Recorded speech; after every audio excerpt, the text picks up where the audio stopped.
Hello friends and well wishes of RKS Apex Institute of English. My hearty welcome to our RKS YouTube channel again. Now there in the episode we are going to see 63rd episode. 63rd episode. So friends, let's begin our today's vocab.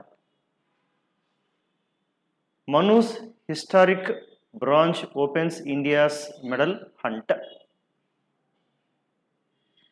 Manu's historic branch opens India's medal hunt. Hunt అంటే తెలుసు కదా, వేట. So India పథకాల వేటలో మను చారిత్రాత్మకంగా తన opening start చేసింది, ఒక పథకాన్ని తెచ్చిపెట్టింది అన్నట్టు ఇక్కడ. సో ఒకసారి చాలా గొప్ప వార్త కాబట్టి మనం చదివే ప్రయత్నం చేద్దాం. Good 3 years ago, Manu Bhaka broke down in tears at the conclusion of a dismal campaign at the Tokyo 2020 Olympics, where she finished medalless across 3 events. Kada? So 3 years ago, Manu Bhaka broke down in tears. అంటే కన్నీటి పర్యంతమైంది, అంటే ఒక్క medal కూడా తెచ్చుకోకుండా 3 ఈవెంట్స్లో కూడా, where she finished medalless across 3 events in 2020 Tokyo. Dismal అంటే కనుక చాలా సాడ్, దుర్భరమైన, లేదంటే నిరాశజనకమైన అనేటువంటి నిరాశరకంగా తన పెర్ఫార్మెన్స్తో పాపం ముగించింది, కన్నీటి పర్యంతమైంది ఇక్కడ. On Sunday at Chateauroux, the 22-year-old అంటే ప్లేస్ అది, the 20-year-old who is competing at her second Olympics, తన రెండో ఒలింపిక్స్లో. ఫస్ట్ ఒలింపిక్స్లో అయితే కనుక ఏమీ రాలేదు, but in the second Olympics wiped away tears from her eyes. ఈసారి మాత్రం కన్నీళ్ళని ఇలా తుడుచుకొని ఎస్ అని ఒక చక్కటి పెర్ఫార్మెన్స్తో మెడల్స్ గెలుచుకోగలిగింది. At her second Olympics wiped away tears from her eyes once again, this time though they were of Joy following the conclusion of the women's 10-meter air pistol. అంటే అప్పుడు కూడా కన్నీటి వచ్చింది, ఇప్పుడు కన్నీటి వచ్చింది, దానికి తేడా ఉంది కదా. It's tears of Joy. ఇప్పుడు వచ్చిన కన్నీళ్ళు టీయర్స్ ఆఫ్ జాయ్, అప్పుడు వచ్చిందేమో చాలా బ్రోక్ డౌన్, కన్నీటి పర్యంతం అవడం. ఆ తేడా ఉందంతా కూడా. So once again this time though their joy of following the conclusion of the women's 10-meter air pistol event, where she won a bronze medal, opening India's medal count at the Paris 2024 games. అంటే ఈ పథకాల count ఏదైతే సంఖ్య ఉందో అది ప్రారంభిస్తూ number 1, number 2 అలా numbering start చేస్తూ అలా ముందుకు పోతుంది. The medal was also the first one by an Indian women shooter. అంటే ఇండియన్ విమెన్ షూటర్కి వచ్చిన మొట్టమొదటి పథకం అవుతుంది. ఇక్కడ హెడ్లైన్ చూడండి ఒకసారి. హెడ్లైన్ ఏమంటే చూడండి, the 22-year-old is the first Indian women shooter to be on the Olympic podium. ఇక్కడ చూడండి, the first women, the second women అని పెట్టినప్పుడు పక్కన 2+ విమెన్ వాడతారు. స్ట్రక్చర్ చాలా బాగుంటుంది. 2+ విమెన్ అంటే ఎట్లాగ ఇటే Kiran Bedi. Kiran Bedi is the first Indian women to become IPS officer. Okay, Kiran Bedi is the first women to become IPS. అట్లాగా first to become, second to become, ఇట్లాగా ఫస్ట్ సెకండ్ పెట్టి పక్కన 2+ విమెన్ అని వాడే స్ట్రక్చర్ చాలా బాగుంటుంది. అలా ఇక్కడ ఏం వాడారు, 22-year-old is the 22-year-old is the first Indian woman shooter to be, అట్లాగా టు బికమ్, టు గెట్, ఇట్లా అంతా కూడా the first to get, the second to get అనేటువంటి స్ట్రక్చర్ బాగా వాడతారు. కొంచెం పట్టుకునే ప్రయత్నం చేయండి. Clear. Next one, after qualifying for the final in the 3rd place, Manu hit the ground running. అంటే ఎప్పుడైతే కనుక గెలిచిందో, after qualifying for the final in 3rd place, Manu hit the ground running. Of the 22 shots, she took just 7 were in the 9 ring. అంటే 22 shots she took, just 7 were in the ring. 7 తన points సంపాదించగలిగింది, 7 in the ring. She was never out of medal contention and was in silver medal place until her final shot of competition, where she was pipped అంటే కనుక ఒక slight డిఫరెన్స్లో ఓడిపోవడం అనమాట. అంటే అప్పటిదాకా తనకు silver వస్తుంది అనుకున్నప్పుడు చివరి క్షణంలో జస్ట్ ఒక -0.1లో పోయిందనమాట ఇక్కడ. By south Korea's Kim Yeji. Another Korean Ye Jin Oh took gold. వాళ్ళ గోల్డ్ వచ్చింది, ఈ కిమ్ జేకి సిల్వర్ వచ్చింది, మన మనుకి బ్రాంజ్ వచ్చింది. So Manu is not done it, అంటే ఇంతటితో తన ప్రయాణం ఆగిపోలేదు. She will also be competing in women's 10 metre pistol mixed event. Of course result వచ్చేసింది అందులో కూడా ఒక మెడల్ వచ్చేస్తుంది కదా, bronze medal. Fine. So and the women's 25 metre pistol events later in the competition, ఇంకా రాబోయే కాంపిటీషన్లో 25 మీటర్ కూడా ఉంది అని చెప్తున్నారు అంతా కూడా ఇలాగా. So being Indians we should feel proud of her success. Good. So it's very nice to see her getting medals. High alert as Sabri River maroons 300 villages. High alert as Sabri River maroons. Maroons అంటే కనుక అది ఒక మొత్తం చుట్టుముట్టడం అని చెప్పడం అనమాట. అంటే ఒక ఇదంతా అనుకోండి, ఈ గ్రామాలంతా కూడా ఇలా చుట్టేస్తుంది అనుకోండి, మధ్యలో ఉండిపోయినట్లు అలా చుట్టుముట్టడం అంతా కూడా. To leave somebody in a place that they cannot escape from, ఇటువైపు నుంచి కూడా వెళ్ళిపోకుండా అలా చుట్టుముడడం. ఫర్ ఎగ్జాంపుల్ అన్ ఐలాండ్, ఒక ఐలాండ్ చెప్పచ్చు అంతా కూడా అలా. క్లియర్. బీ మెరూన్డ్ అంటే the car was marooned by floods, అంటే ఈ ఫ్లడ్ వాటర్తో ఆ కార్ అంతా కూడా చుట్టూతో నిండిపోయింది, అంటే బయటికి రావడానికి లేదు అన్నట్టు. Lord of the Flies is a novel about English school boys maroon on a desert island, అంటే ఒక డెజర్ట్ ఇసుక దానిలో మధ్యలో ఇరుక్కుపోతారు అంతా కూడా, దాని గురించి రాసిన ఒక నవల అదని చెప్తున్నారు అంతా కూడా. ఏదైనా ఒక దానిలో చిక్కుకుపోయి ఇరుక్కుపోయి అలా ఉంటే కనుక ఆ పర్టికులర్ దానికి you can say maroon. Harris calls her self under dog, says people power campaign. So Kamala Harris calls her self under dog అంటే కనుక అంటే వాళ్ళు గెలుస్తారంటే ఎక్కువ హోప్స్ లేకపోవడం. In 1983, actually, India won World Cup there in the cricket.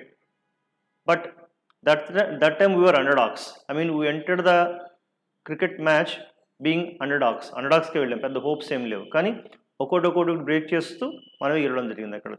So edaina expected kaakunda, expectations emi laakunda koncham lower ga ala enter aithe ganaka underdogs antaru.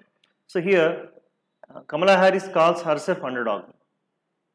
Underdog means a person, team or country that is thought to be in a weaker position than others and therefore not likely to be successful, win a competition. వాళ్ళు గెలుస్తారు, విజయం సాధిస్తారని నమ్మకం ఏమీ లేకుండా అలా బరిలో దిగడాన్ని just అండర్డాగ్గా భావిస్తారు అంతా కూడా.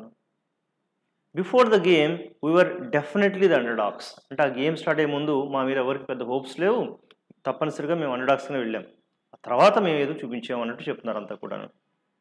In politics he was a champion of the underdog. ఇక్కడ అండర్డాగ్ అంటే కనుక always fought for the rights of weaker people, అంటే ఇక్కడ అండర్డాగ్ అంటే కనుక ఒక గేమ్లోని కాదు, సొసైటీలో ఎవరైతే కొంచెం తక్కువ స్థాయిలో ఉన్నారో వాళ్ళ తరపున నిలబడేటువంటి ఒక వ్యక్తి అని చెప్పడం. So he was a champion of the underdog. Pink salt adds flavour to food platter. PATR platter అంటే కనుక పెద్ద పళ్ళెం అనమాట ఇక్కడ, అంటే ఆ పళ్ళెంలో అన్ని రకాల పదార్థాలు తీసుకొస్తారు కదా, దాన్ని ప్లాటర్ అంటారు అంతా కూడా. మీన్స్ పెద్ద పళ్ళెం. A large plate that is used for serving food, అంటే యాక్చువల్గా సాల్ట్ వాడుతున్నారు, బట్ ఈ పింక్ సాల్ట్ అనేది కాస్త కేజీ 100 రూపాయలు ఉన్నా సరే అది కొంచెం ఆరోగ్యానికి మంచిది అవుద్ది అని చెప్తున్నారు అంతా కూడా. ఇట్ హ్యాస్ మెనీ బెనిఫిట్స్ అని చెప్తున్నారు అంతా కూడాను. Okay, it's fine. A fish platter అంటే ఆ ఫిష్ని తీసుకొచ్చే పెద్ద ప్లేట్ అనమాట ఇక్కడ, ఆ ముక్కలని తెచ్చేది. The waiter came out carrying a huge platter of fruit, అంటే ఒక పెద్ద ప్లేట్ నిండా కూడా రకరకాల ఫ్రూట్స్ పెట్టుకొని తీసుకొచ్చారు అన్నట్టు. The waiter came out carrying a huge platter of fruit. Successful flagship schemes to be replicated, Modi tells CMs. అంటే మోడీ సీఎంస్తో కొన్ని సమావేశం ఒకటి నిర్వహించారు, అన్ని రాష్ట్రాల ముఖ్యమంత్రులతో చెప్తున్నారు. సక్సెస్ఫుల్ ఫ్లాగ్షిప్ స్కీమ్స్, ఎక్కడైతే కనుక మంచి స్కీమ్స్, ఫ్లాగ్షిప్ అంటే కనుక ద మోస్ట్ ఇంపార్టెంట్ అనమాట, అంటే చాలా ముఖ్యమైనటువంటి ప్రోడక్ట్ కానీ సర్వీస్ కానీ అలాగా చాలా ముఖ్యమైన స్కీమ్స్ ఏవైతే బాగున్నాయో వాటిని అన్ని చోట్ల ఇంప్లిమెంట్ చేస్తే బాగుంటుందని చెప్తున్నారు అనమాట. అన్ని చోట్ల ఇంప్లిమెంట్ చేయడం, దాన్నే ఒక మోడల్గా తీసుకోవడం, ఒక నమూనాగా తీసుకోవడం, దాన్ని రెప్లికేట్ అంటారు ఇక్కడ. రెప్లికా అంటే కనుక ఒక దాని యొక్క నమూనా, కాపీ. ఎక్కువగా సాఫ్ట్వేర్ వాళ్ళకి తెలుస్తుంది రెప్లికా అంటే. ఇక్కడ అలాంటి సక్సెస్ఫుల్ ఇంపార్టెంట్ స్కీమ్స్ ఏదైతే ఉన్నాయో దాన్ని మనం తీసుకొని అన్ని చోట్ల ఇంప్లిమెంట్ చేయాల్సి ఉంటుందని మోడీ గారు చెప్తున్నారు అనమాట ఇక్కడ. సో ఫ్లాగ్షిప్ అంటే కనుక the most important product or service or building that and organization owns or produces, ఒక ఆర్గనైజేషన్ ప్రొడ్యూస్ చేస్తే ఒక గొప్ప ప్రోడక్ట్ కానీ సర్వీస్ కానీ దాన్ని మనం ఫ్లాగ్షిప్ అంటాం. ఓకే, ఈ ఫ్లాగ్షిప్ స్టోర్ అనేది చాలా పాపులర్గా వాడతారు. ఫ్లాగ్షిప్ స్టోర్ అంటే కనుక అది వాళ్ళకున్న స్టోర్స్లో చాలా ఇంపార్టెంట్ స్టోరు, పెద్ద స్టోరు, మంచిగా పోయే స్టోర్ అని చెప్పడం అంతా కూడా. I mean it has got well name and fame అన్నట్టు అనమాట అక్కడ. The company is opening a new flagship store in London. లండన్లో పెద్ద స్టోర్ వాళ్ళది ఓపెన్ చేయబోతున్నారు, చాలా important store. This dictionary is the flagship of Oxford's range of learners dictionaries.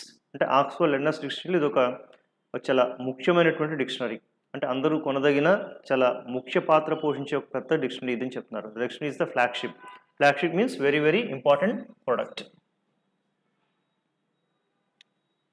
B earthy Ganesha idols grow into veggie plants. Be earthy Ganesha idols అంటే మనకు వినాయక చవితి వస్తుంది కదా, దానికి ఇక్కడ మట్టితో చేసిన గణపతులు అంటాం కదా. ఓకే, అటువంటి వాటిని మనం ఏం పేరు పెడతారు? ఎర్తీ గణేష ఐడాల్స్. ఐడాల్ అంటే కనుక విగ్రహం, ఎర్తీ అంటే కనుక మట్టితో చేసిన అని వస్తుంది కూడాను. So grow into veggie plants అంటే ఆ తర్వాత ఆ మట్టి అంతా కూడాను మొక్కలు పెరగడానికి చాలా ఉపయోగపడుతూ ఉంటుంది. అంటే కెమికల్స్ వాడకుండా కేవలం ఈ మట్టితో తయారు చేసిన వినాయకుడి బొమ్మలే వాడదామనేటువంటి ఒక క్యాంపెయిన్ వీళ్ళు నిర్వహిస్తున్నారు. ఇట్స్ ఓకే, ఎర్తీ మీన్స్ మట్టితో కూడిన. ఐ లైక్ ఎర్తీ స్మెల్ అంటే భూమి వాసన నాకు ఎంతో నచ్చుతుంది, నాకు ఇష్టపడుతుంటానని చెప్పడం అంతా కూడాను. So we hardly get ఎర్తీ smell these days. కానీ ఈ రోజుల్లో మట్టి వాసన ఎక్కడ తగులుతుంది? ఎక్కడ చూసినా సరే అంత రోడ్లు అంత ఇదే కాదు, అది సిటీస్లో ఒక మట్టి అలా చూడడం అనేది గగనం అయిపోతుంది అంతా కూడాను నిజానికి. So we hardly get ఎర్తీ smell these days. Centre biased in flood I'd. Biased అంటే కనుక పక్షపాతంతో ఉండడం. పక్షపాతం అంటే ఏంటి ఇక్కడ? అంటే పక్షవాతం కాదు నాన్న, పక్షపాతం. పక్షపాతం అంటే ఏంటంటే ఇప్పుడు ఈ ఫ్లడ్ చాలా చోట్ల వరదలు వచ్చినాయి, కానీ కాంగ్రెస్ ఏం చేపిస్తుంటే కామెంట్ ఏంటి కనుక సెంట్రల్ బీజేపీ వాళ్ళకి నచ్చిన రాష్ట్రాల్లోనే వాళ్ళకు సహాయ కార్యక్రమాలు ఇస్తుంది, ఎయిడ్ ఎక్కువ ఇస్తుంది, మిగిలిన వాళ్ళకి ఇవ్వడం లేదు. ఒక పక్షపాత ధోరణితో చూస్తుంది, అంటే ఒకరికి ఎక్కువ ఒకరికి తక్కువ, అంటే స్టెప్ మదర్లీ యాటిట్యూడ్, అంటే సవతి తల్లి లాంటి ఒక యాటిట్యూడ్ని చూపిస్తుంది అని చెప్తున్నారు అనమాట ఇక్కడ. ఇక్కడ బయాస్డ్ అంటే కనుక పక్షపాతంతో కూడిన. Tending to show favour towards or against one group of people or one opinion for personal reasons, అంటే కొద్దిమందికి ఫేవర్ చేస్తూ మిగిలిన వాళ్ళు చేయకుండా అలా ఉండడం అనమాట ఇక్కడ. బయాస్డ్ ఇన్ఫర్మేషన్ అంటే పక్షపాతంతో చూసినటువంటి ఒక సమాచారం. Sources press reports. కొద్దిమంది ప్రెస్ రిపోర్ట్స్ రాస్తారు, వాళ్ళకి అనుకూలంగా రాస్తారు, వేరే వాళ్ళకి రాయరనమాట అంతా కూడా. అంతెందుకు మన తెలుగు వార్తాపత్రికలు చూస్తే అర్థమైపోద్దని అర్థం ఏంటో కదా. So a biased jury or biased witness అంటే ఆ ఇచ్చినటువంటి న్యాయ నిర్ణేతలు కానీ అదంతా కూడాను కాస్త ఒకవైపే మొగ్గు చూపుతున్నారు, పక్షపాతంగాను బ్యాలెన్స్డ్గా లేదు అని చెప్పడం. They research was based on a biased sample. వాళ్ళ రీసెర్చ్ అంతా కూడా పక్షపాతంతో ఒకవైపు తీసుకున్న సమాచారం, ఒకవైపు తీసుకునే శాంపిల్స్ మాత్రమే. అంటే కొద్దిమంది వాళ్ళకి ఏది నచ్చుద్దో అలాంటి శాంపిల్సే తీసుకుంటారు, అదే ప్రూవ్ చేస్తారు, వేరేది ఉన్నా కూడా దాన్ని పక్కన పెట్టేస్తారు. అలా చేస్తున్నారు ఇది అని చెప్తున్నారు అనమాట. Biased against somebody or something, దేనికన్నా వ్యతిరేకంగా ఉంటే కనుక బయాస్డ్ అగెయిన్స్ట్ అని వాడతారు. The article was heavily biased against the current regime. Regime అంటే పరిపాలన, అంటే ప్రస్తుత పరిపాలనకు వ్యతిరేకంగా ఆ ఆర్టికల్ రాయబడ్డది అని చెప్పడం. అదే ఒకదాని పరంట్లయితే కనుక biased towards or in favour of somebody or something ఇలా కూడా వాడతారు అనమాట. అంటే ఈ ప్రిపోజిషన్స్ కొంచెం కీ రోల్ ప్లే చేస్తుంటాయి. They admit that they are biased towards the Republican party, అంటే చివరికి వాళ్ళు ఒప్పుకున్నారనమాట అక్కడ. అంటే వాళ్ళ పార్టీకి కావాలనే పక్షపాతంగా మేము వ్యతిరేకంగా రిపోర్ట్స్ రాసేమని అంతా కూడా. ఇలాగ ఫ్రెండ్స్ బయాస్డ్, దీనికి ఆపోజిట్ వర్డ్ అన్పెట్టుకోవడమే, అన్బయాస్డ్. అన్బయాస్డ్ ఇట్లాగ ఫ్రెండ్స్ ఇది బయాస్డ్ అన్బయాస్డ్. ఇది విచిత్రం ఏంటంటే ఎండింగ్లో డి ఉంది, అయినా సరే చదివేటప్పుడు టీ చదవాలి. బయాస్డ్ బయాస్డ్ బయాస్డ్ కాకుండా బయాస్డ్ అని చదవాల్సి ఉంటుంది. ఇది దీని యొక్క speciality, biased unbiased. Okay friends, then this is all about our today's vocabulary. We will meet again with another video tomorrow. Thank you. Bye bye.